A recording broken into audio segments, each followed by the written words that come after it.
Hello, all of you who are tuning in to this exceptionally important event on oceans. Warmest greetings to all of you. I hope wherever you are, stay safe with your closest family, relatives, friends in your communities. I have to start with the good news from my country, Timor-Leste.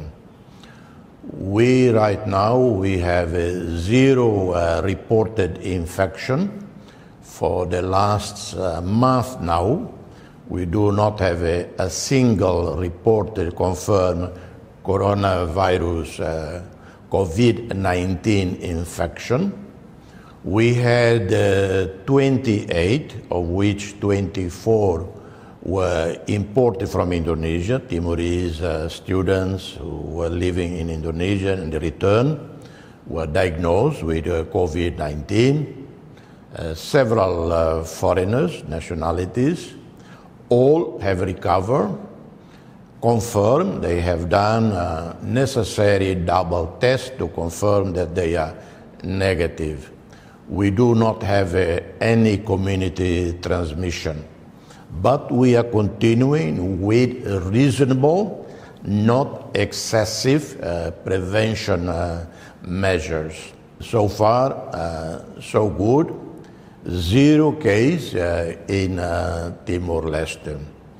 Of course, the international media does not report it because the international media, as usual, point to countries like New Zealand and others, Western countries.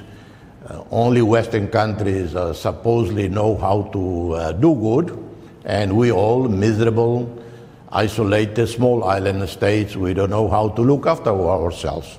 But I have to say, the good news is that we right now have a zero COVID-19 case. The other good news from this part of the world, Timor-Leste, is that we are part of the so-called Coral Triangle. The Coral Triangle comprises Timor-Leste, Indonesia, Papua New Guinea, Solomon Islands, Malaysia, and the Philippines. More than 100 million people depend on the health of the coral system in the Coral Triangle region for their livelihood. And the good news is Timor-Leste has the healthiest, undamaged, unbleached coral system. In addition to this great news, scientists from Australia and elsewhere have identified Timor-Leste as having the richest biodiversity in the world.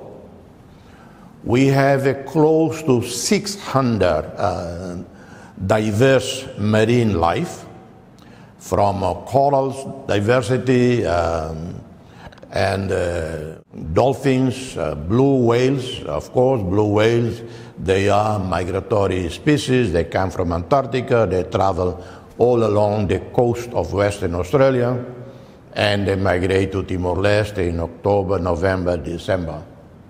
We have a completely unbleached, undamaged corals. Partly has to do with nature. We are situated right in the middle between the Pacific Ocean and the Indian Ocean. The Pacific Ocean flow into the Indian Ocean, and the currents of cold water bathe the whole island of Timor-Leste from different sides. So in spite of global warming, we do not have detected any damage as a result of global warming on our corals. Photographers, scientists, filmmakers who have been here in recent months, they have reported that they have never seen anything like that in the world. Richest biodiversity, undamaged, unbleached coral life.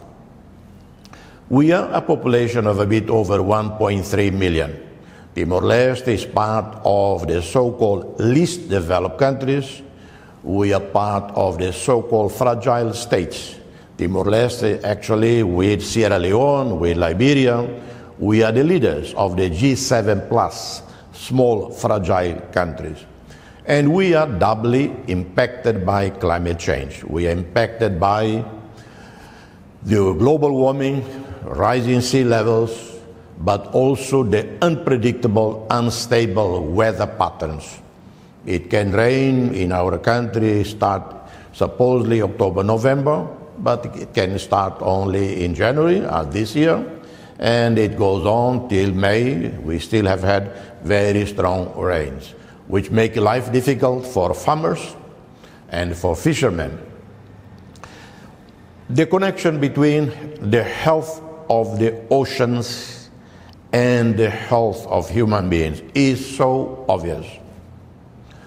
When we look, for instance, at the radiation levels as a result of the tsunami in Japan that damaged the Fukushima nuclear powers, it affected, increased the level of radiation in the seas near Japan and beyond. Any dumping of waste, hospital waste dumped by Western countries, particularly from Europe, that collect hospital waste and dump in the Indian Ocean, cruise ships that dump waste into the vast oceans, plastics that dumped by many people, including our own, including the hundreds of millions of people in Asia region that purchase plastic, not only plastic bags, but everything that contains plastic, and don't know how to discard, how to recycle, dump in rivers, and the floods come and wash the plastic into the ocean. One immediate consequence, it poisons the corals, poison the fish, diminish their livelihood, but also it can poison ourselves, those who consume fish, sea resources. Who are responsible? One thing that is extraordinary, as I sometimes look at the things that we consume, deodorant, many of us use deodorant, toothpaste, a toothbrush, a carton of milk or yogurt or anything. We import it from wherever they are manufactured, elsewhere in Asia or in Australia. We import, we pay for it.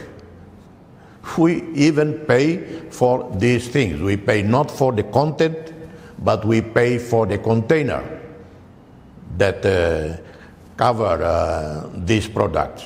When we finish the product, we use up the toothpaste, the cream. What we do with it? Well, we dump in our own country. So I understand countries like the Philippines, Malaysia, that decide to send back to Canada, to send back to Australia, all the waste that we get.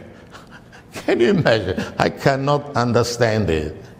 We pay for these damn things. We pay the product, we pay import duties, and then we are the ones who have to live with this product that we pay to you. So I would like to say, please come and collect all your garbage here. If I ever go back to the presidency or to a government, one legislation I would force to introduce is all the garbage that we collect, either someone, a rich Western country foundation, set up here a recycling system so that we can recycle everything and transform it into whatever, into energy or into fertilizers, I don't know. Or, I'm sorry, but we will put on a boat and send back to you. Before I end my contribution today, I would like first to pay tribute to the Pachauri family, to you, Dr. Ash, and your entire family, for continuing the legacy of your father, who started this World Sustainable Development Forum that brings us to discuss, to share ideas about the state of our world. Second, the COVID pandemic that shattered lives around the world. Tens of millions of people have been impoverished, hundreds of millions been impoverished, many hundreds of thousands killed and died as a result of it. The global recession that impacted the lives of all of us. Many of us, most of us, who are at the receiving end of this pandemic, this and other pandemics over which we, poor countries, have a little control and a little say. I wish to end by appealing to the rich and the powerful of the world, at least for once, do not be so insensitive, so greedy. Pharmaceutical companies, governments, make sure that any vaccine or cure to prevent coronavirus, COVID-19, or to treat, it is made available for free. First, for the least developed countries, LDCs, for the fragile states, and for developing countries. And maybe in the West, because you are more affluent, maybe your governments can subsidize so that the companies that have invested, produced, may recover some of the investments. But for once in our lifetime, in your lifetime, show wisdom and the solidarity. Do not argue over who should have the intellectual property over it and how much to profit from it, but rather how many lives you can save. I thank you, and God bless you all. God bless us all.